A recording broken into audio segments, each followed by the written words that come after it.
आज हूँ 2 जून शुक्रवार। चलतु खबर उपर नजर पकाइबा। रिपोर्ट अनुसार फलाफल आसंता काली सकाळ 11टारे ओजेईर ऑफिशियल वेबसाइट रे प्रकाश पाइब। ओजेई रिजल्ट मे 8 रु मे 15 मध्य 47 केन्द्र में 33 चैनल राज्य बाहर स्थापित 3टी केन्द्र सहित यह परीक्षा कर B pharm MCA MSc computer science MBA BCAT BTech MTech admission यही परीक्षार अनुष्ठित होता।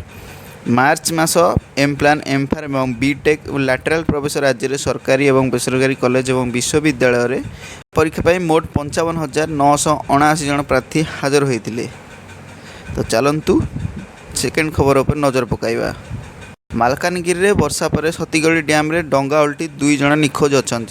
मालकानगिरी एक दुर्भाग्यजनक घटना आज ओडिशार मालकानगिरी जिलार सतीगुड़ा डैम रे से यात्रा करुवा बेले डंगा उल्टी पड़ा पर अति कम 2 जन निखोज हो जाता जमापड़ी।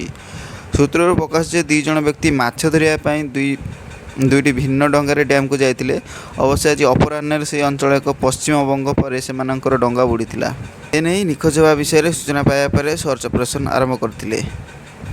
चलतु तृतीय खबर पर नजर पकाइबा।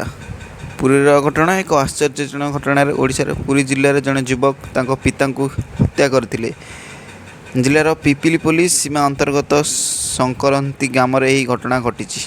मृतकों नाँ शंकरंती गाँवर हरेकृष्ण प्रधान बोली जमापड़ी। अभियुक्त जनक जितू प्रधान बोली जमापड़ी। सूचना अनुसार जितू प्रधान बुधवार विलंबित रात्रि मद्यपान कर घर को फेरते। जितेबाला पिता प्रश्न करते रागरे मद्य कर से तीक्ष्ण कर हत्या करते।